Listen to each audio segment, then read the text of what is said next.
Assalamu alaikum everyone. Welcome to the lecture 9 of front end developer. पिछले कुछ lectures में हमने अभी तक जो काम किया, अभी तक हमने CSS को देखा है, अपनी HTML को देखा है। CSS में हमने पिछले लेक्चरों में इनलाइन CSS को देखा, हमने इंटरनल को देखा, हमने एक्सटर्नल को CSS को देखा। उसके बाद हमने CSS के कुछ प्रॉपर्टीज को देखा, पोजीशंस को देखा हमने, एंड सो ऑन।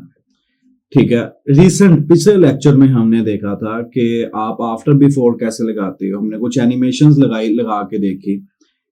उसके अलावा हमने होवर इफेक्ट देखे, हमने मेन दो डिस्प्ले देखे, डिस्प्ले फ्लेक्स और डिस्प्ले ग्रिड देखा। हमने लास्ट लेक्चर में ये सारा कुछ किया। आज से हमारा JS स्टार्ट हो रहा है। JS आज से हमने इस पे काम स्टार्ट करना। JS में आपको स्टार्ट से बता रहा हूं कि किंग है सबका, फ्रंट एंड का किंग है ये। जितनी फ्रंट एंड की लाइब्रेरीज हैं और फ्रेमवर्क्स हैं, जैसे आपके पास आता है रिएक्ट, आता है आपके पास एंगुलर, आता है आपके पास व्यू, आता है, और बहुत सारी हैं। ये सारी की सारी JS पे बेस कर रही है। That's why ये JS किंग है फ्रंट एंड का। अब JS में हम देखेंगे, JS की जो आपको आउटलाइन मिली होगी उसके अकॉर्डिंगली ही हम चलेंगे बेसिकली, लेकिन तरतीब वैसी नहीं होगी, तरतीब थोड़ी आगे पीछे भी हो सकती है, तो टेंशन नहीं लेनी।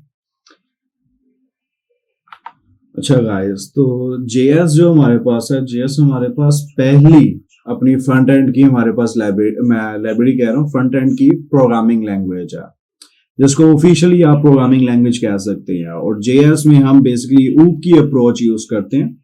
ऊप आप लोगों ने जो कंप्यूटर साइंस से रिलेटिव हैं, जो कंप्यूटर साइंस से जिनका बैकग्राउंड है, उनको पता होगा ऊप क्या है। ठीक है, नहीं पता तो मैं आपको बता दूंगा। सॉरी, डबल ओपी आता है, डबल ओपी। ऊप का मतलब होता है object oriented programming.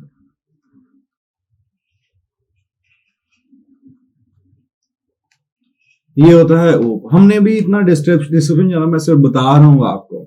JS basically ऊप पे बेस करती है, ऊप प्रोग्रामिंग लैंग्वेज है ये।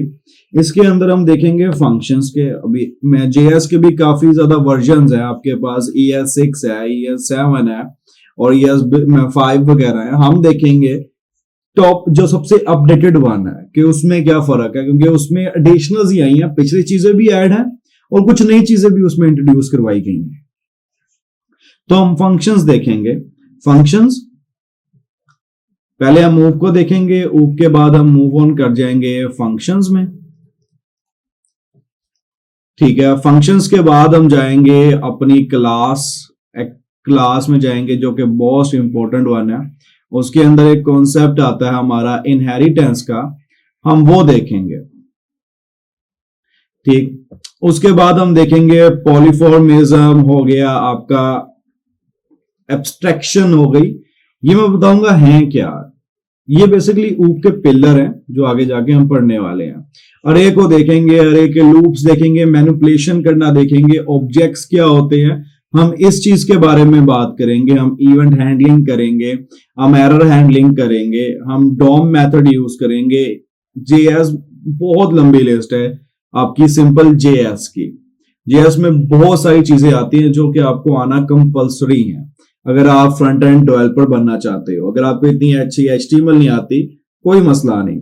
CSS में थोड़ी मीडिया क्यूटी वगैरह में मार खाते हो, कोई मसला नहीं। लेकिन अगर आपको JS सही से नहीं आती, देन इशू है। JS मैं आपको स्टार्ट से कराऊंगा, बिल्कुल बिगनर लेवल से। हम बिगनर लेवल को जाएंगे, हम फिर इंटरमीडिएट जाएंगे, देन हम एडवांस पे जाएंगे। हम बिल्कुल स्टार्टिंग से इसको लेके चलेंगे कि कोई बच्चा ऐसा भी है जिसको प्रोग्रामिंग से कोई हाव नाव नहीं है, जिसने पहले प्रोग्रामिंग नहीं की, उसको भी ये समझ के प्रोग्रामिंग की हाव नाव हो जाएगी कि यार JS में काम किस तरह होता है, एक प्रोग्रामिंग लैंग्वेज में काम करना किस तरह है, और क्या मेथोडोलॉजी चल रही होती है उसके बैकग्राउंड पर। तो आज का बेसिकली लेक्चर हमारा मेनली थ्योरी पे होगा। जो नेक्स्ट लेक्चर है लेक्चर 10 वो बेसिकली हमारा प्रैक्टिकल पे होगा, प्रैक्टिकल बेस होगा।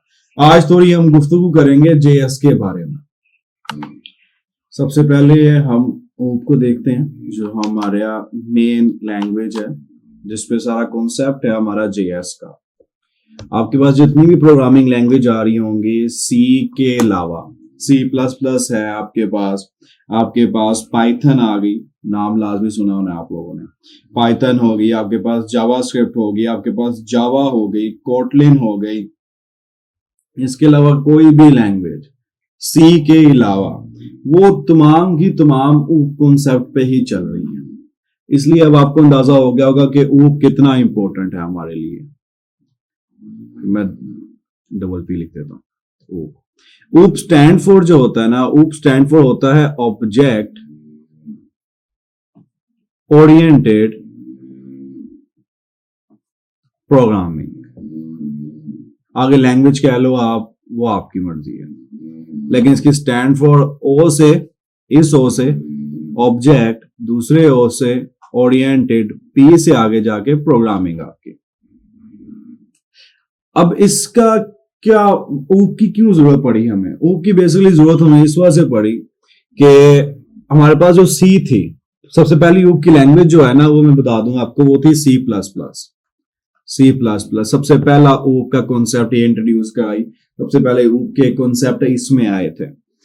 अब सी में क्या फर्क था? सी में अगर आपके पास कोई नई टाइप डिफाइन करनी है या आपने कलेक्शन ऑफ डाटा बना रहे हैं तो आपको हर दफा सेम चीज को रिपीट करना पड़ता था, जो कि काम काफी हेडेक था। तो उन्होंने किया, क्यों ना हम फॉर एग्जांपल एक स्टूडेंट है, अब स्टूडेंट के अंदर कुछ चीजें कंपलसरी हैं, जैसे उसका हो गया नेम, ठीक है, रोल नंबर हो गया, उसका कोर्स हो गया, कौन से कोर्स के लिए ऑब्लिगेंट है वो, ठीक है, और इसके अलावा उसका समझ लें एज हो गई। ये कंपल्सरी चीज है।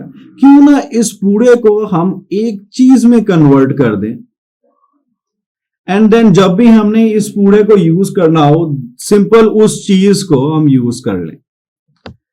ये कॉन्सेप्ट था। उस चीज का नाम, उस चीज को कहते हैं क्या? उस चीज को हम कहते हैं क्लास। उन्होंने क्लास बना दी। क्लास की डेफिनेशन क्या है कि ये एक यूजर डिफाइंड डाटा टाइप है। अब काफी लोग हैं जिनका अपना अपना प्रोस्पेक्टिव है इस पे कि नहीं यार ऐसा नहीं है, class user defined data type नहीं है, ये है वो है। बट जो वहां पे आपको थोड़े से मिलेंगे टेक्निकल बंदे, वो यही कहेंगे, अगर आपने क्लास को उनसे जब पूछेंगे आप कि क्लास को आप सिंपल 2 से 3 वर्ड में डिफाइन करें, देन वो यही कहेंगे कि ये आपके पास यूजर डिफाइंड डाटा टाइप है जो कि हम यूज करते हैं, हम अपनी ओन डाटा क्रिएट करते हैं। सी के अंदर आप अपनी डाटा टाइप नहीं क्रिएट कर सकते। C++ के अंदर आप क्लास बनाते हो एंड जब उस क्लास के अंदर आप वैल्यू स्टोर करवा सकते हो, और जहां पे भी आपने वो वैल्यू वापस लेनी है आप सिंपल क्लास को करके वैल्यू वापस ले सकते हो उससे। तो हमारे पास क्लास का कॉन्सेप्ट आया। आप लोग हो गए सर क्लास आपने कहा है, आपने यहां पे ऑब्जेक्ट का जिक्र नहीं किया। बेसिकली क्लास से ऑब्जेक्ट निकलती है। पहले आपका क्लास बनता है, उसके बाद उसकी ऑब्जेक्ट बनती है। C++ की बात करो उसमें ये अप्रोच थे, ठीक है, ऑब्जेक्ट बनता है। अब ऑब्जेक्ट किसको कहते हैं? क्लास है, ठीक है। अब मैंने इसके 3-4 वेरिएबल बनाए हैं, वेरिएबल नहीं पता कोई बात नहीं, बताता हूं मैं अभी आपको इन मीन थोड़ी देर में। मैंने ए और बी, ये ए बी और बी भी, ये दोनों के टाइप जो है वो क्लास है। देन हम क्या कहेंगे? ए और बी ये क्लास, इस क्लास के ऑब्जेक्ट है या इंस्टेंस है। क्लियर हुई बात? अब जेएस में क्या होता है कि हमारा मेनली अप्रोच जो है वो जेएस है। हमने C++ में कोडिंग नहीं करनी, हमने C++ में वेब नहीं बनानी। तो जेएस क्या काम करता है? जेएस में क्या, अब जेएस में उन्होंने कहा कि अब यहां पे आपको हर चीज हर दफा क्लास बनानी पड़ रही है। तो जेएस में उन्होंने कहा कि नहीं यार, अब जो आपको नई लैंग्वेज मिलेंगी उन सब में आपको यही अप्रोच मिलने वाली है। जेएस ने कहा कि यार ऑब्जेक्ट बनाने के लिए, ठीक है, मुझे किसी क्लास की जरूरत नहीं है। क्लास होगी ठीक है, मैं ऑब्जेक्ट बना लूंगा, उसका वेरिएबल बना लूंगा। अगर वो क्लास नहीं भी है देन मुझे कोई जरूरत नहीं है एक क्लास की ऑब्जेक्ट बनाने के लिए। अब यहां पे आता है कि जेएस आपके पास कुछ लैंग्वेज हैं जो स्टैटिक टाइपिंग वाली होती हैं, कुछ लैंग्वेज हैं जो डायनामिक टाइपिंग वाली होती हैं। जेएस आपके पास डायनामिक टाइपिंग की है। अब इसका मतलब क्या है डायनामिक डाटा टाइप का? डायनामिक डाटा टाइप है इसकी। अब इसका मकसद क्या है कि क्या मतलब डायनामिक डाटा टाइप? अब फॉर एग्जांपल, अब इसको समझने के लिए आपको पहले वेरिएबल समझना पड़ेगा। तो हम अब देखते हैं वेरिएबल को अपने कि वेरिएबल क्या क्या क्या होता है, कैसे काम करता है, इसका मकसद क्या है। वेरिएबल बेसिकली क्या आपके पास है कि कोई भी वेज, ठीक है, कोई ऐसी वैल्यू जो आप स्टोर करवाते हो अपनी रैम के अंदर और वो चेंजेबल होती है, वो होता है बेसिकली आपका वेरिएबल। फॉर एग्जांपल मैंने 20 स्टोर करवाना है, देन मैं करूंगा प्रोग्राम के अंदर मैं 20 को 10 दफा यूज करना है, तो मैं कहता हूं कहीं स्टोर हो जाए, तो मैं करूंगा 20 का एक वेरिएबल बना लूंगा और उसको जाके मैं जो आप रन करोगे प्रोग्राम, आपका कंपाइलर रैम के अंदर स्टोर कर देगा। अब आप लोगों को कंपाइलर का आइडिया नहीं है, तो आप जो कोड लिखते हो वो ह्यूमन रीडेबल होता है लेकिन कंप्यूटर रीडेबल नहीं होता, तो उसके लिए हमें कंपाइलर की जरूरत होती है। अब इसमें दो कॉन्सेप्ट आते हैं बेसिकली, बात से बात निकलती आती है। तो मैं जल्दी से रैप अप करता था कि हम दोबारा अपने वापस टॉपिक पे आए। आपके पास दो तरह की टाइप में जो है लैंग्वेज होती हैं, दो टाइप की। एक आपके पास है लो लेवल और दूसरी होती है आपके पास हाई लेवल। अब लो लेवल लैंग्वेज कौन सी होती है? लो लेवल लैंग्वेज होती है जो आपके कंप्यूटर के अंडरस्टैंडेबल होती है लेकिन ह्यूमन के इतने अंडरस्टैंडेबल नहीं होती। नॉर्मल ह्यूमन उसको नहीं पढ़ सकता, उसको समझ में नहीं आएगा क्या लिखा हुआ है, जो कि मोस्टली होता है आपके पास 0 और 1 की फॉर्म में। ये कंप्यूटर की लैंग्वेज है। 0 का मतलब है आपके पास ऑफ और 1 का मतलब है ऑन, क्योंकि आपका एक बोर्ड जो है वो कई तरह के स्विचेस से बना होता है। मदरबोर्ड के अंदर मल्टीपल स्विचेस लगे हुए हैं।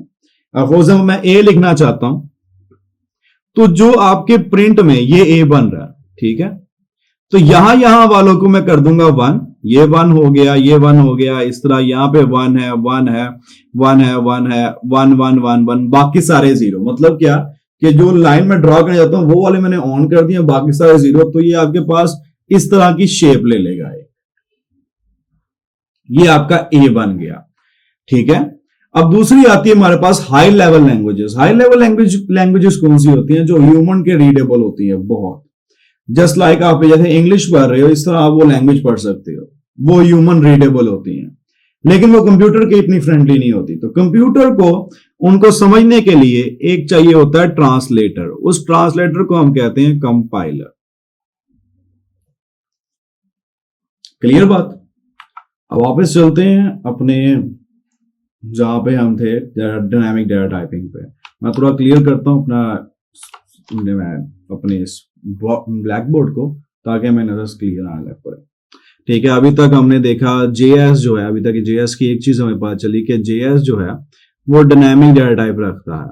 हमने देखा कि वेरिएबल क्या होते हैं, ठीक होगी बात। Variable which store something, some data, some information, ये स्टोर करते हैं। मैं इतनी डेप्थ में नहीं जा रहा कि डाटा इंफॉर्मेशन क्या होती है, तो इसका आपको इजीली कोई रिसोर्स मिल जाएगा, क्योंकि ये बिल्कुल ही डेप्थ में जाने वाली बात है जो आपको कंफ्यूज कर देगी।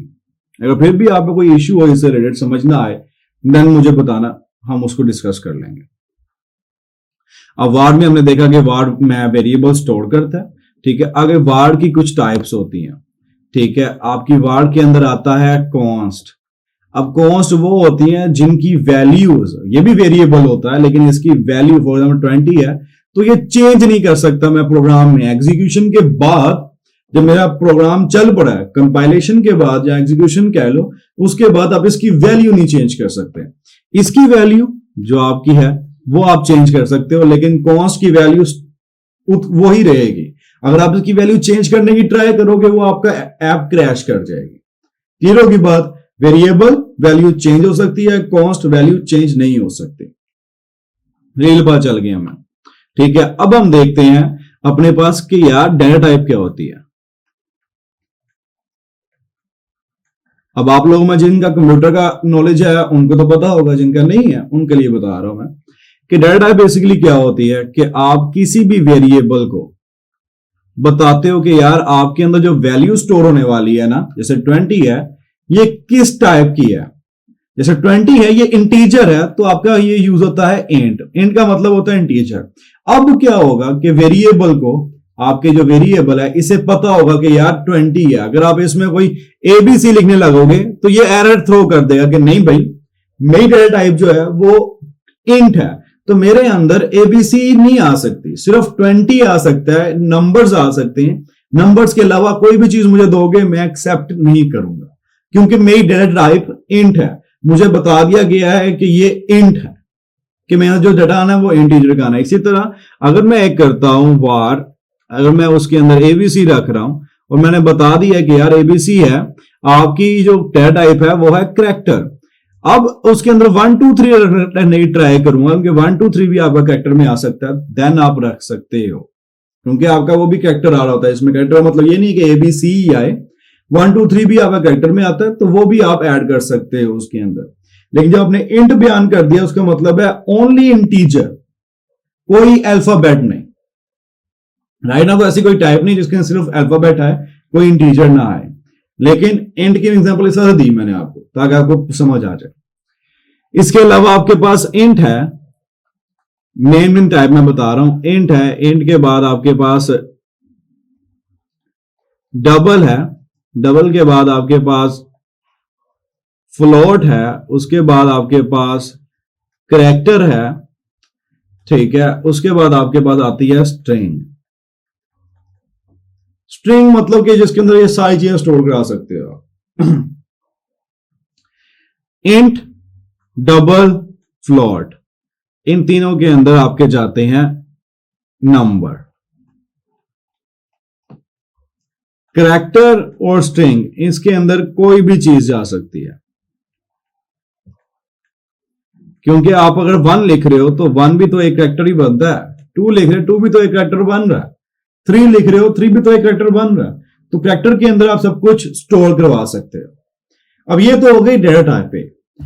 ये है स्टैटिक डेटा टाइपिंग, इसको कहते हैं स्टैटिक, कि आप हर एक वेरिएबल को बता रहे हो कि यार तेरी वैल्यू इंट है, तेरे अंदर इंट आना है, तेरी वैल्यू करैक्टर है, तेरे अंदर करैक्टर आना है, तो ये आप बता देते हो उन्हें। ये है स्टैटिक, कि कंपाइल जब हो जाना है, इसने कंपाइल होने बाद एग्जीक्यूट होना है, उसके बाद आप चेंज नहीं कर सकते ये टाइपिंग, ये जैसी है वैसी की वैसी ही रहेंगे। तो डायनामिक टाइपिंग क्या है जो जेएस के अंदर यूज होती है, कि अगर फॉर एग्जांपल मैंने एक वेरिएबल बनाया है जो कि वार कीवर्ड से बनता है, वेरिएबल एक्स बनाया है, उसके अंदर वैल्यू मैंने इंस्टाइन कर दी है 20, तो मैं बाद में एबीसी भी कर सकता हूं, बाद में मैं चाहूं तो मैं फ्लोट भी कर सकता हूं 20.0.1, मैं चाहूं तो डबल भी कर सकता हूं, मैं कुछ भी स्टोर कर सकता हूं और ये कहीं पर भी एरर थ्रो नहीं करेगा। ये है डायनामिक टाइपिंग। अब आप लोगों का काम क्या है, आप लोगों ने मुझे इन दोनों के दरमियान डिफरेंस, इनके एडवांटेज और डिसएडवांटेज बताने, कि स्टैटिक डाटा टाइपिंग की ये एडवांटेज है, डायनामिक के ये डिसएडवांटेज है, ये आपने मुझे बताना है। कौन सा फायदेमंद है आपकी नजर में, आपने अपना ओपिनियन भी बताना है। अब टाइपिंग क्योंकि डायनामिक नहीं है, इसके स्टैटिक नहीं है, डायनामिक है, उसकी वजह से जेएस का एक सुपर सेट बनाया था माइक्रोसॉफ्ट ने, जिसका नाम था टीएस, टाइपस्क्रिप्ट। ये सुपर सेट था जेएस का। सुपर सेट का मतलब क्या है, सब कुछ जो जेएस के अंदर है वो इसके अंदर है, with some additional features. Clear बात। ये मैंने सिर्फ वेरिएबल बताया, अभी ये बहुत लंबी थ्योरी है, इसलिए मैंने सिर्फ आज के लेक्चर में आपको थ्योरी का कहा है। यहां तक आप लोगों को सब क्लियर है? कोई कंफ्यूजन हुई तो मुझसे आप पूछ लीजिएगा, ठीक है। ये अभी हमने सिर्फ वेरिएबल्स को और उनकी डेटा टाइप को देखा, वेरिएबल भी पूरी तरह नहीं देखे, मेनली डेटा टाइप देखी है हमने कि क्या सीन है, डायनामिक और स्टैटिक में क्या डिफरेंस है बेसिकली, ठीक है। अब आगे चलते हैं। अब वेरिएबल्स हम देख रहे थे, तो वेरिएबल्स को ही कंटिन्यू करते हैं। अब जेएस के अंदर आप 3 तरह के वेरिएबल्स बनाते हो। एक आपका होता है ग्लोबल, एक होता है आपके पास लोकल, और एक होता है आपके पास कॉन्स्ट। ग्लोबल जो आप डिफाइन करते हो वार से, लोकल आप डिफाइन करते हो लेट से, एंड कॉन्स आप जो डिफाइन करते हो, कांस्टेंट जो होता है वो कौन से डिफाइन करते हो। अब जेएस जो है ना बहुत ही हाईली जो है ना ऑप्टिमाइज है, ठीक है। फॉर एग्जांपल अगर आपसे वार की बात करें, वार ग्लोबल है और वार में बहुत फैसिलिटीज मिलती हैं आपको, लेकिन फैसिलिटी जहां पे है वहां पे थोड़े डिसएडवांटेज भी होते हैं।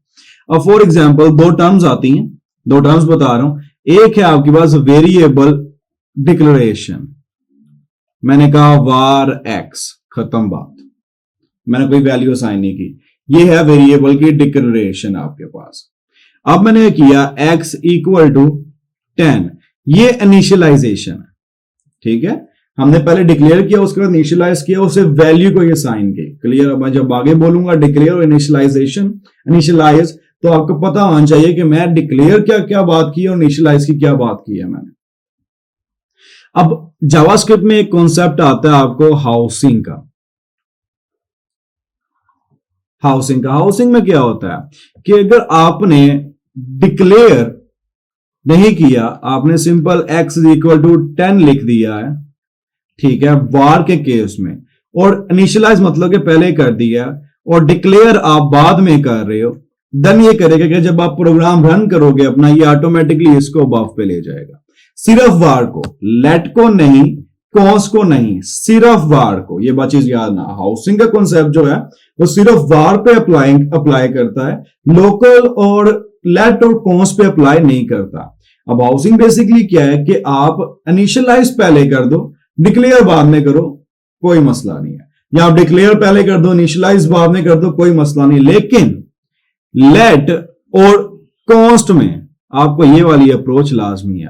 अब कॉन्स्ट है, कॉन्स्ट का क्या है कि जहां पे आप बनाओगे इसे, जहां पे आप मैं इसे डिक्लेयर करोगे वहीं पर ही इनिशियलाइज करोगे, डिक्लेरेशन के टाइम ही आप इनिशियलाइज करोगे। For example x equal to 10,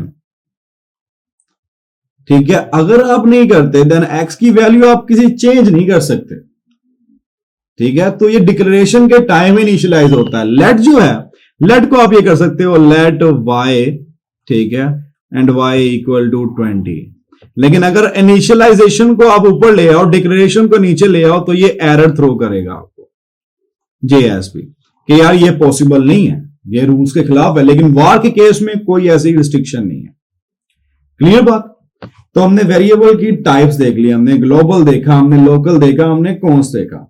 अब आगे मूव करते हैं। हम बात कर रहे थे वेरिएबल से पहले ऊप के बारे में। ऊप का नाम था ऑब्जेक्ट ओरिएंटेड प्रोग्रामिंग लैंग्वेज, ठीक हो गया, बेहतरीन। अब ऊप के आपके पास पिलर्स हैं, 4 पिलर्स हैं इसके। कितने पिलर्स हैं? 4 पिलर्स, जिनमें क्या क्या आता है आपके पास? आपके पास आती है इनहेरिटेंस, उसके बाद आपके पास आती है पॉलीफॉर्मिज्म, देन आपके पास आती है एब्स्ट्रैक्शन, देन आपके पास आती है इनकैप्सुलेशन। अब क्या करेंगे हम, इनको थोड़ा सा देखते हैं कि आपकी इनहेरिटेंस क्या है, आपकी पॉलीफॉर्मिज्म क्या है, आपकी एब्स्ट्रैक्शन क्या है, आपकी इनकैप्सुलेशन क्या है, ये आखिर होती क्या है और क्यों इनको पिलर कहा जाता है।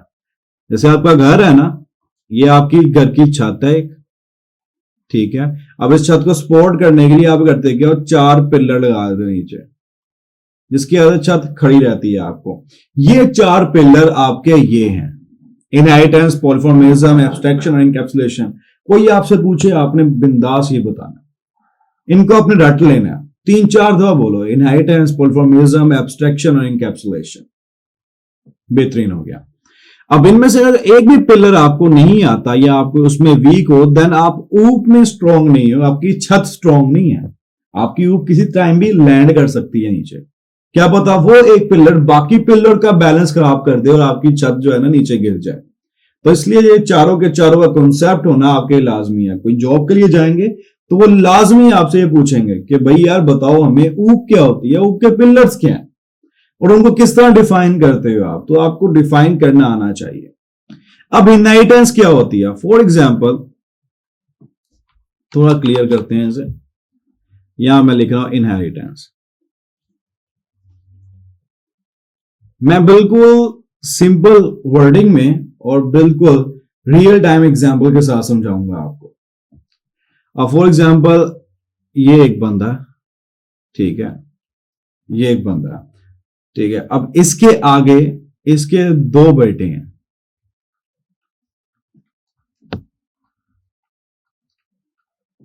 अब उनके आगे दो बेटे हैं, या आप तीन कह लो, या किसी का एक है, किसी का एक भी नहीं है, इसका एक है, एक गरीब बंदा, ठीक है। अब ये क्या है, ये आपके पास पेरेंट है,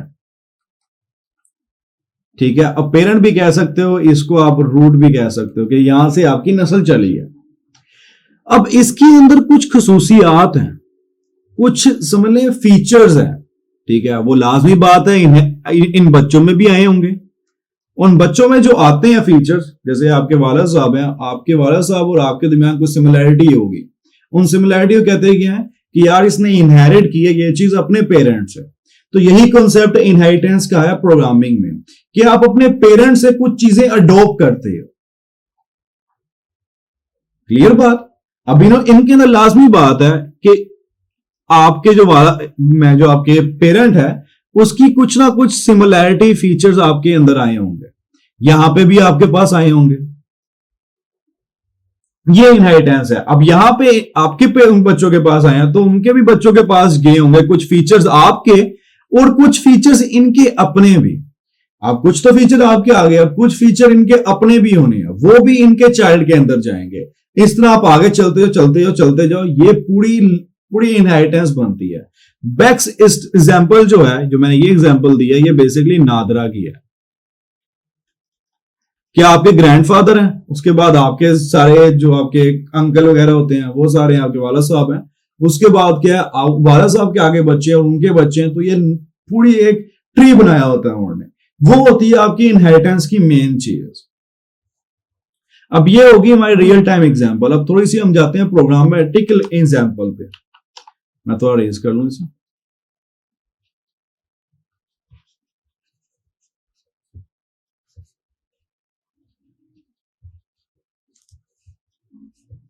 ठीक हो गया, वापस आते हैं।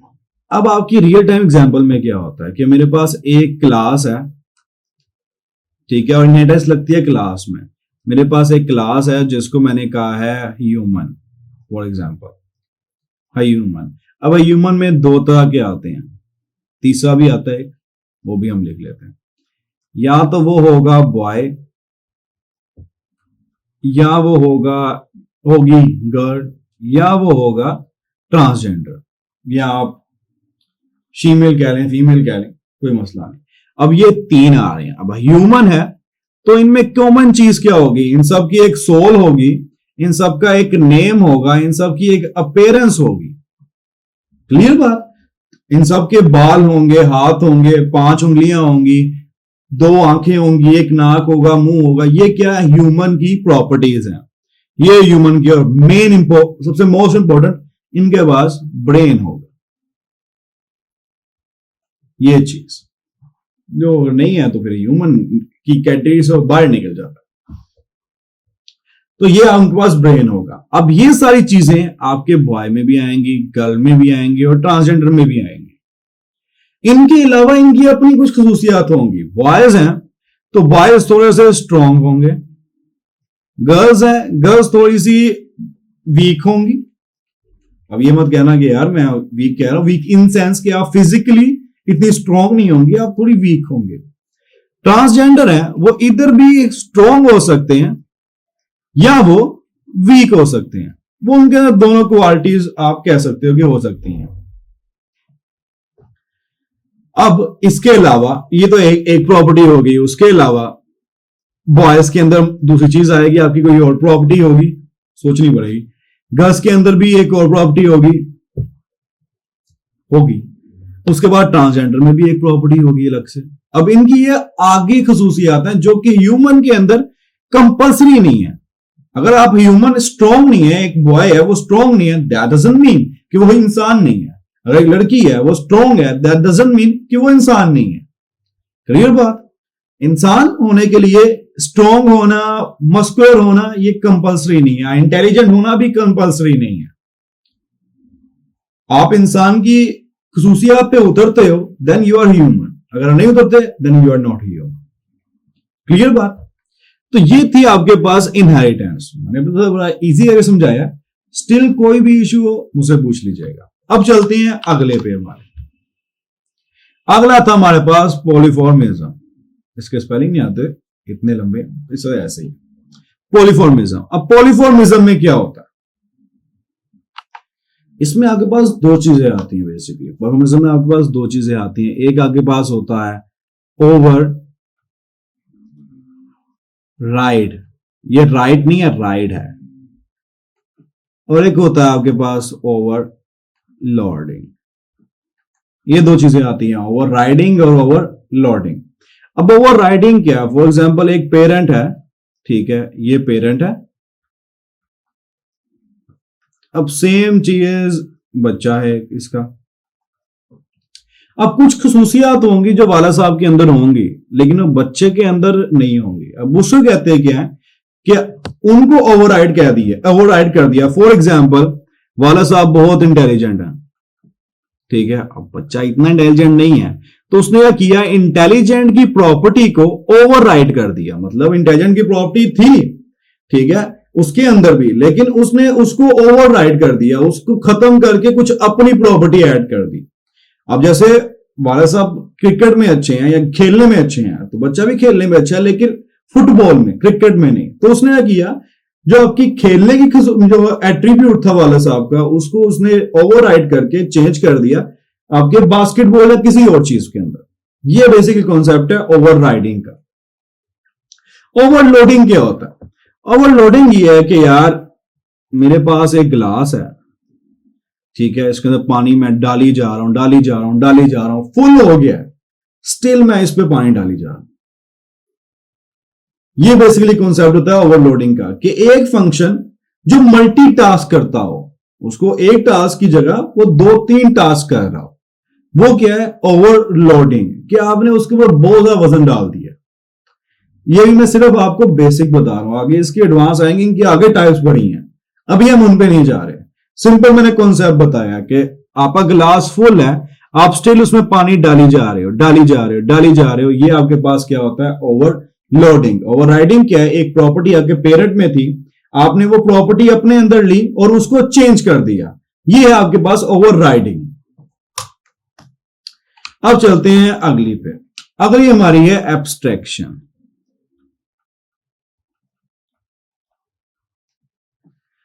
एब्स्ट्रैक्शन बेसिकली आपके पास एक स्ट्रक्चर होता है,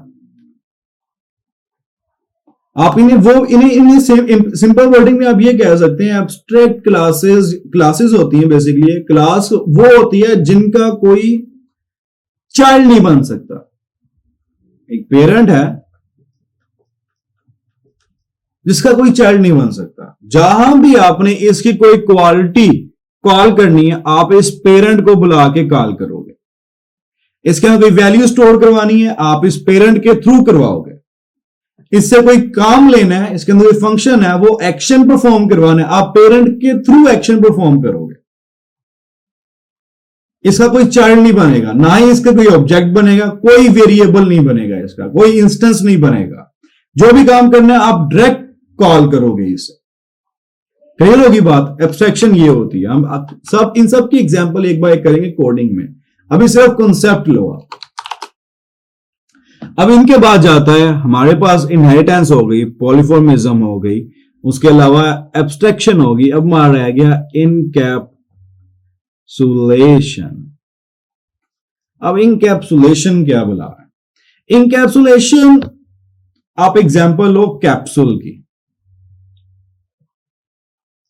ये कैप्सूल है, ठीक है, अब इसके अंदर पाउडर होता है सारा, लेकिन बाहर जो रैप आपने किया होता है, रैप आपने सॉलिड मटेरियल किया होता है। तो क्या किया आपने कि एक आपके पास आइटम थी जो सॉलिड नहीं थी, उसको रैप कर दिया सॉलिड में, तो पीपल को लगने लग पड़ा कि हाँ भाई ये सॉलिड है। ये होता है इंकैप्सुलेशन।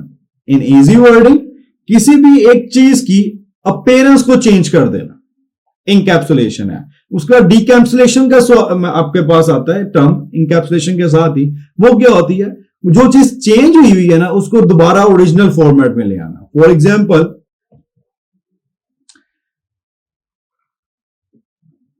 सोच लेते हैं कोई बेहतर से,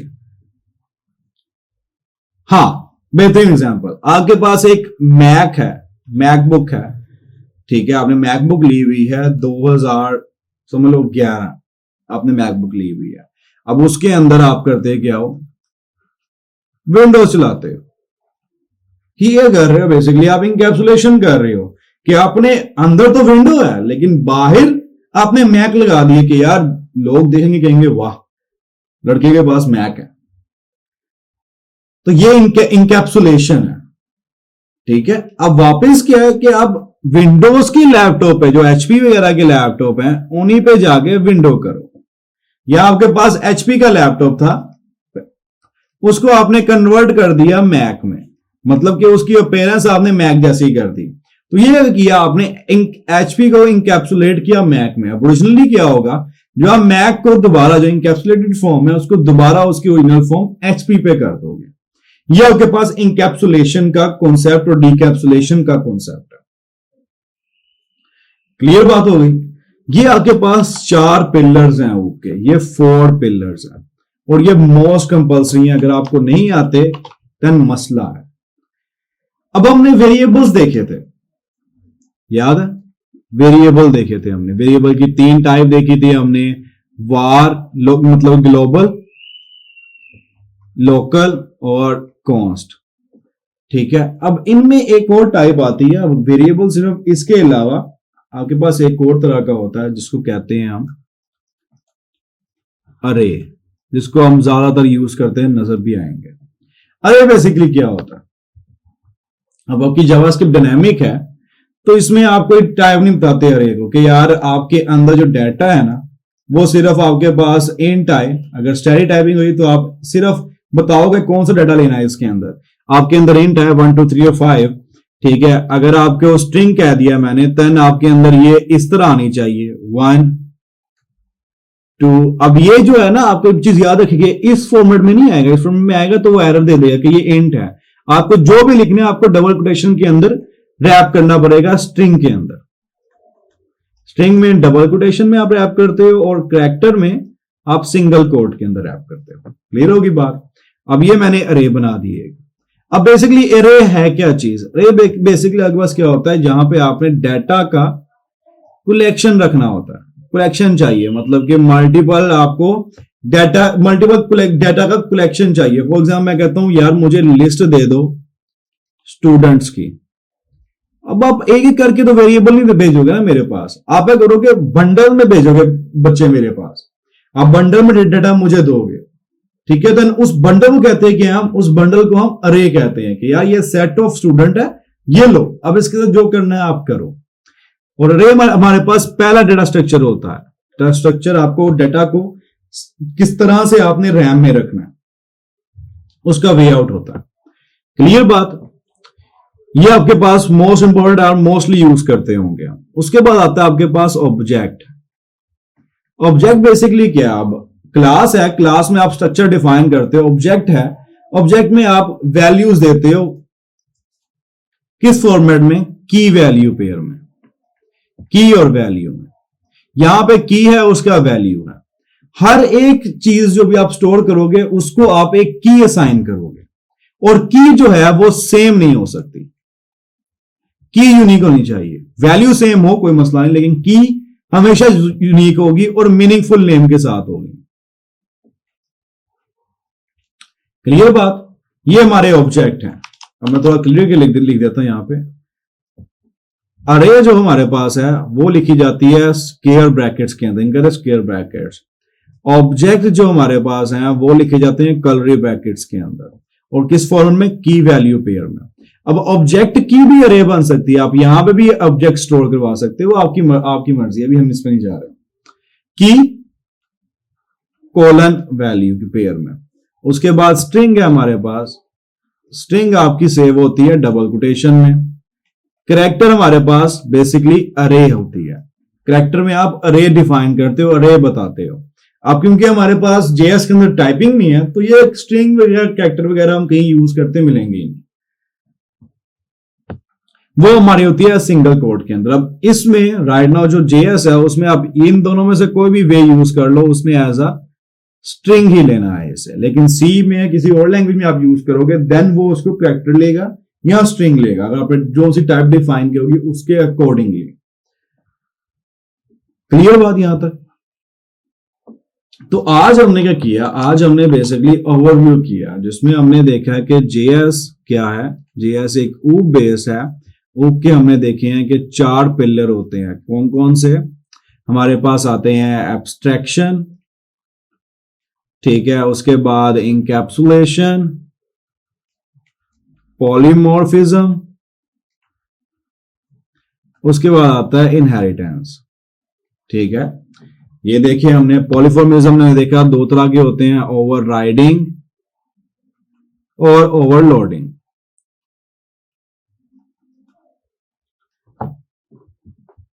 उसके बाद हमने देखा जेएस के अंदर डायनामिक टाइपिंग होती है, ठीक है, जिसमें डाटा टाइप डायनामिक होता है। हमने उसके साथ साथ हमने देखे कि यार इंट, स्ट्रिंग वगैरह क्या होते हैं। हमने क्लास का कॉन्सेप्ट देखा, हमने ऑब्जेक्ट का कॉन्सेप्ट देखा, ठीक। उसके अलावा हमने अरे देखी,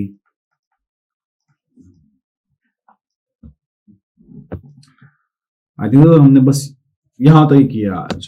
उसके बाद हमने याद आया वेरिएबल देखे, वार देखे, वार के अंदर हमने आगे 3 चीजें देखी। हमने ग्लोबल देखे, लोकल देखे और कॉन्स देखे। फिर हमने हाउसिंग का कॉन्सेप्ट देखा ग्लोबल के अंदर, जिसमें क्या होता है कि आप इनिशियलाइज पहले कर दो, डिक्लेयर बाद में कर दो, कोई मसला नहीं। इनिशियलाइज पहले, डिक्लेयर बाद में। ये सिर्फ वार वाली में होता है, इस ग्लोबल वाली में। लेट वाली में क्या होता है, पहले डिक्लेयर फिर इनिशियलाइज, और कॉन्स्ट वाली में डिक्लेयर और इनिशियलाइज उसी टाइम पे। तो बेसिकली हमने ये सारी चीजें आज के टॉपिक में कवर की हैं। अब कल के टॉपिक में हम क्या करने वाले हैं, कल के टॉपिक में हम देखेंगे इन्हीं चीजों को, लेकिन कोडिंग में थोड़ा सा कॉन्सेप्ट होंगे और वो हम बीच में डिस्कस करते जाएंगे। लेकिन हम ट्राई करेंगे कल हम जो है वो अपने पास कोडिंग में आ जाए, हम अपना कोड करके देखें। अभी तो वर्बली हमने सारी चीजें पता की हैं, कॉन्सेप्ट लिए हैं सिंपल, अब उनको हम कोडिंग में करके देखें कि है क्या चीज। आप लोग अपना ख्याल रखो। अल्लाह हाफिज।